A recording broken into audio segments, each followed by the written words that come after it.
तर JEE PYQ सिरीजचा question number 10. Question दिला काय आपल्याला की x plus under root of x cube minus 1 चा power 5 plus same number x minus x cube minus 1 under root चा पॉवर 5 त्याची ॲडिशन केलेली आहे. आता बघा, ऑब्वियसली बायनॉमियल कोएफिशियंटचा क्वेश्चन आहे. जर तुम्हाला आठवत असेल, आपल्याकडे जर समजा माझ्याकडे एक नंबर आहे, समजा एक a प्लस बी आहे, त्याचा पॉवर मी n घेतो, तर आपलं सोल्युशन काय असते? सो स्टार्ट करू आपण.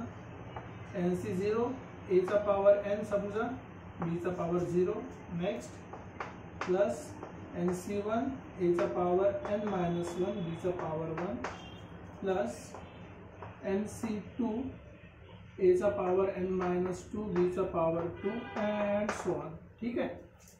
सेम जर इथे मायनस असेल, समजा a मायनस b चा पॉवर n असेल, तर काय होणार? परत NC0 a चा पॉवर n b चा पॉवर 0. आता प्लस नंतर मायनस येईल. NC1 a चा पॉवर n मायनस 1 b चा पॉवर 1, परत प्लस येईल. NC2 a चा पॉवर n मायनस 2 b चा पॉवर 2, परत मायनस येईल अँड सो ऑन. आता जर मी या दोघांना ऍड केलं, जर मी दोघांना काय केलं? ऍड केलं, कारण की दोन टर्मची ऍडिशन आहे. जर ऍडिशन केली या दोघांचा, बघा हे a प्लस बी आहे, a मायनस बी आहे. जर दोघांना मी ऍड केलं तर काय होतं बघा, हे नंबर तर सेम आहे. हा दोनदा आलेला आहे, हा पण दोनदा आलेला आहे, आणि इथे जे ऑड आहे, ऑड कोएफिशियंट्स NC1 NC3 NC5 हे काय होणार? आपसात कॅन्सल. म्हणजे मी आता काय लिहू शकतो? 2 टाइम्स फक्त इवन कोएफिशियंट NC0 a चा पॉवर n b चा पॉवर 0 प्लस NC2 डायरेक्ट आता 1 कॅन्सल झाला, a चा पॉवर n मायनस 2 b चा पॉवर 2, परत NC4 येणार, a चा पॉवर n मायनस 4 आणि b चा पॉवर 4 अँड सो ऑन. तर आपण डायरेक्ट फॉर्म्युला यूज करू, कारण की addition of two coefficients binomial expansion हा फॉर्म्युला आपल्याकडे आहे. बस a च्या ठिकाणी आपल्याला x ठेवायचा आहे, b च्या ठिकाणी x क्यूब मायनस 1 ठेवायचा आहे.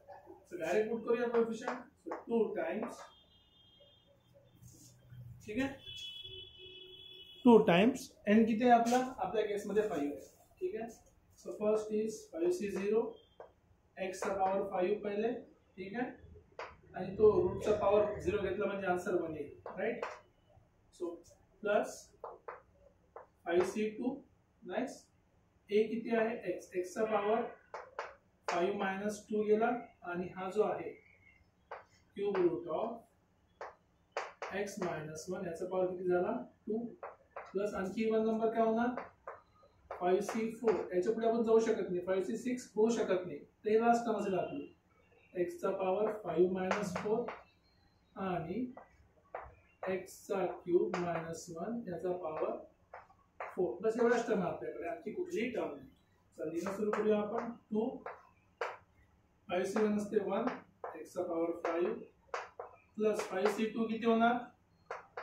5 into 4 divide by 2 factorial. Simple आहे. याचा जर आपण स्क्वेअर केला, इथे पहिले क्यूब मिळाला, याचा स्क्वेअर केला तर हा झाला x cube minus 1, right. 5c4 करा 5, ठीक आहे, 5 इंटू 4 फॅक्टोरियल. जर पूर्ण लिहायचं असेल तर 4 फॅक्टोरियल इंटू 1 फॅक्टोरियल. इथे पण तुम्ही लिहू शकता 5 इंटू 4 इंटू 3 इंटू 2 फॅक्टोरियल. पूर्ण लिहून टाका, शॉर्टकट करतो. 4 डिवाइड बाय 2 फॅक्टोरियल. इथे x चा पॉवर 1 आहे, आणि इथे x क्यूब मायनस 1 स्क्वेअर मध्ये एक रूट चालला गेला, आणखी स्क्वेअर आला. सिंपलचं काम होतं, तर इझी करूया आपण. x to the power 5 plus 10 times त्याला मल्टिप्लाय करा x चा पॉवर 6 मायनस x चा cube, right. Okay, 4 factorial cancel, 5 झाला, प्लस 5x इंटू याचा स्क्वेअर करा, x चा क्यूबचा स्क्वेअर 6 मायनस 2 टाइम्स x चा पॉवर 3 प्लस 1. सिंपलचा कोएफिशियंट्स आहे. Okay, so 2 times x to the power 5 plus 10 into x to the power 6 minus 10 x चा cube plus 5 into x चा power 7 minus 10 x चा power 4 plus 5x हे झालं आपलं complete solution नाही, सगळ्याला 2 ने मल्टिप्लाय करायचं बाकी आहे. सो 2x चा पॉवर 5 प्लस 20x चा पॉवर 6, ठीक आहे, मायनस 20x चा power cube plus 5 not 5 10x चा पॉवर 7 मायनस 20x चा पॉवर 4 आणि प्लस 10x. आता आपल्याला कोएफिशियंट कशाचे पाहिजे, x चे पाहिजे. सो पहिला कोएफिशियंट झाला x चा कोएफिशियंट, याचं नाव आहे शाळेत अल्फा. दूसरा x क्यूब चा कोएफिशियंट तो आहे -20, हा झाला बीटा. तीसरा टू द पॉवर 5 चा कोएफिशियंट हा झाला 2, हा आहे गामा आणि 7 चा हा आहे डेल्टा. याला आपण व्हॅल्यू मध्ये पुट करूया, अल्फा इंटू यू.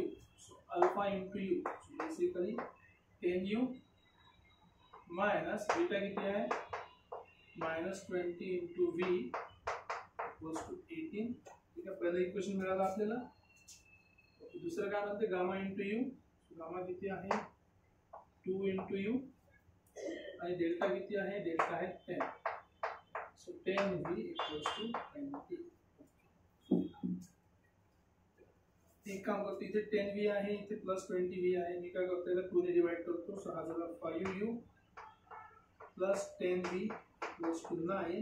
तो यातून सबट्रॅक्ट करतो. So minus 2u plus 10v equals to 20. सगळे मायनस केले, हा झाला 3u, मायनस साइन चेंज झाले ना. सो इक्वल्स टू हा झाला -11. So therefore u equals to आपल्याला मिळाला -11/3. परफेक्ट. आता v काढायचा आहे, कुठल्या इक्वेशन मध्ये पुट करा. So 10v equals to 20 minus 2u. So value put करायची आहे. So 20 minus 2 into 11, minus minus plus झाला, लक्षात ठेवा. इथे हा मायनस आणि हा मायनस काय झाला, प्लस झाला by 3. So 10v equals to 60 80 82/3. So v is equals to 2 ने डिवाइड केलं तर हा झाला 41 डिवाइड बाय 5/3 50. सो दोन्ही व्हॅल्यू मिळाल्या. चलो सिंपली u प्लस v काढायचं आहे. So let's say u plus v equals to किती होते, u plus v value put करा. -11/3 प्लस 41/15. जर तुम्ही कोएफिशियंट सेम केले तर हा झाला -55 प्लस 41 डिवाइड बाय 15. त्याला सबट्रॅक्शन केलं तर हा झाला -14 आय गेस बाय 15. तर आपला करेक्ट आन्सर आहे ऑप्शन नंबर 1 -14/15. क्वेश्चन सिंपल्स आहे. तुम्हाला डायरेक्ट फॉर्म्युला माहित असेल तर एकदम फास्ट सॉल्व होते. इथे पण मी थोडा वेळ घेतला एक्सप्लेन करायला, कसं कोएफिशियंट आहे, 2 मिस झालं तर आन्सर चुकू शकते, हे एक्सप्लेन केलं. तर तुम्ही थोडं फास्ट करून क्वेश्चनला इझिली सॉल्व करू शकता. राईट. काही डाऊट असेल तुम्ही कमेंट सेक्शनमध्ये लिहू शकता, नसेल तर फारच चांगलं. भेटूया परत पुढच्या लेक्चरमध्ये पुढच्या क्वेश्चन सोबत.